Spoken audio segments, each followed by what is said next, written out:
What's going on, guys? Southjerseycrawlers here, and this is the start to a new series called the Kraken Comp Killer. Now, this truck is going to be absolutely crazy, so stay tuned and kick back and relax and enjoy the video. Enjoy the next couple videos coming after this for this truck. So we're going to get right into it. We're going to start off with the base and then go from there and just get all these parts on today, except for this. This is for a different build. Get these parts on today, so it is a chassis. So let's get right into it. So in any instance of starting a new chassis flat rail build, you always want to start with the base plate. Now this is the Pirates RC Delrin blank skid for the Pro. This came out so you can make basically your own custom trucks out of this Kraken Pro chassis. I just would like to say the engraving on this thing is super sweet. It says Kraken right on it. Pirates RC. This is cool. So we're going to start with this, get the chassis open, get this bolted together, and I'll show you guys exactly where these bolt on and how it goes together. So let's get right into that. So when starting any new build, you always want to start with the skid, no matter it's a flat rail, a C-channel chassis, or whatever you're building. You always want to start off the skid. The skid is what the base is. This is where the heart of the chassis is. Let's say it like that. So this is the Pirates RC Delrin blank skid for the Kraken Pro. What this skid allows you to do is to put any transmission on the Kraken Pro and be able to use and build your own custom rig out of the Kraken Pro. So I'm super excited to get this thing on here and get it together. So we're going to throw it together and see how this goes. I haven't built any 10 Pros yet, so this is a start of something that's a 10 Pro, I guess, look-alike. So let's get right at it. So I'm going to line this up just first because, like I said, I haven't pieced this together yet, and I just want to see exactly how everything's going to go together.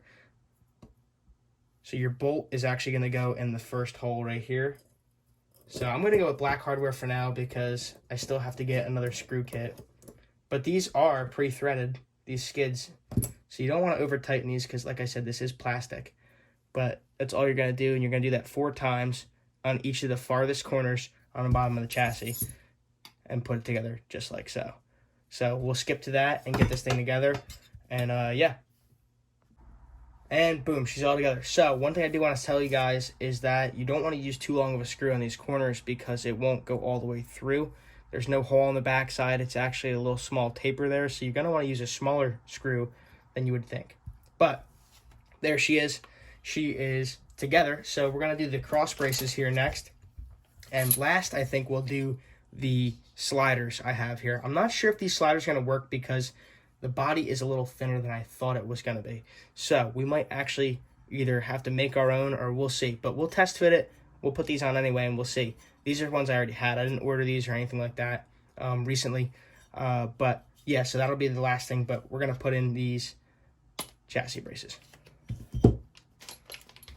So now these are simple. I mean, it's not really hard to figure out. Where we're going to start off with is the one that's going to hold the battery tray. So that being said, it's the one with the 2 tapped holes in it right here. And we're actually going to throw that up here in the front between the 2 because that's where I would like my battery tray to sit, is right up there. And now this will actually, battery tray here, open this on up. This battery tray is going to sit between the frame rails right here. So, like I was saying, that's a perfect place for it. That's where I want it up front, obviously. So that's what we're going to throw in right now. So we're going to throw 2 screws in there. Just moderate sized ones.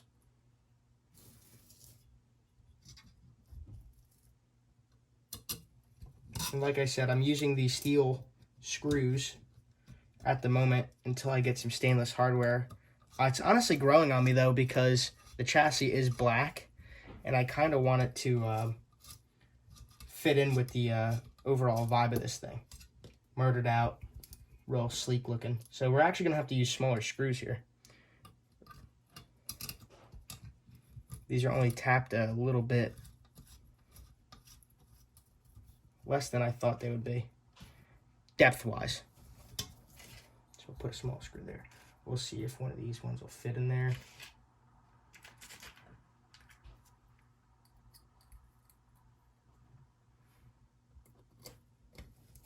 Perfect.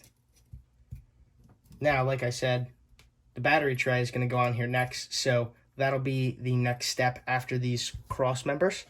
So far, she's actually coming along pretty fast.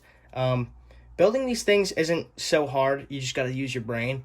But this thing is so killer looking. Just looking at it through my camera, it just looks awesome. I mean, the down, other than the fingerprints, I mean, this thing is actually pretty sleek.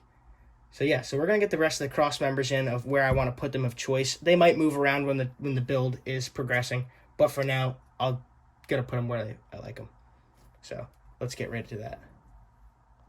Okay, and here it stands. So one thing I want to point out is these engravings here on these two, which is the front and the back, are the widest ones. These are actually meant for, I believe, the Capra Interceptor when you build that. And what that does is these will be put down here where it actually pinches, so you have the wider one. But I put them on each of the front and the back, and it is perfect to where it needs to be.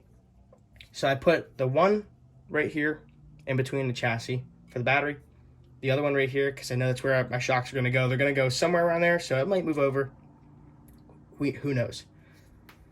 Then I put one up at the top of the shock tower here because I know my rear shock's going to be put all the way forward. This is going to be super low center of gravity, and it's got the angled skid, so it wants to be lowered. And that's where it stands right now. So what we're going to do is install this battery tray here. This is the Rock Pirates RC plank.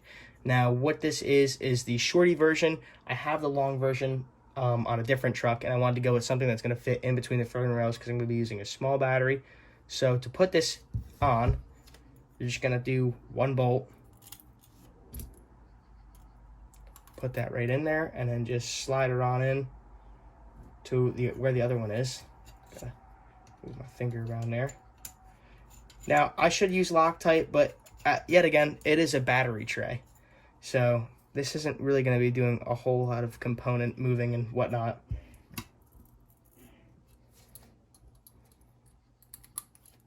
Now, of course, I didn't set really the angle of the chassis brace here that the battery tray is getting bolted to. So we'll do that now. And as easy as that is, all we got to do is just loosen these on the side here.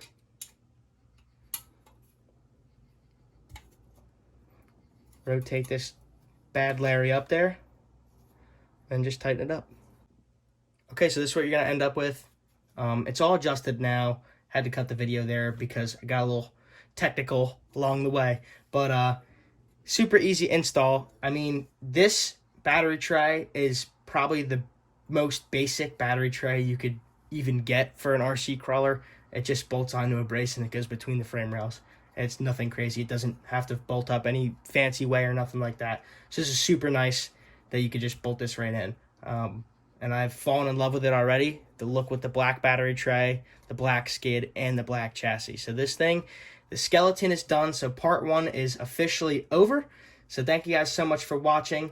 I'm going to do a quick little 360 around this thing, show you guys exactly where I put everything. And if you guys want to follow along and keep watching this series, it's going to be awesome. And thank you guys so much for watching. So it's South Jersey Crawlers signing out. Stay humble. Keep on trucking. And yeah.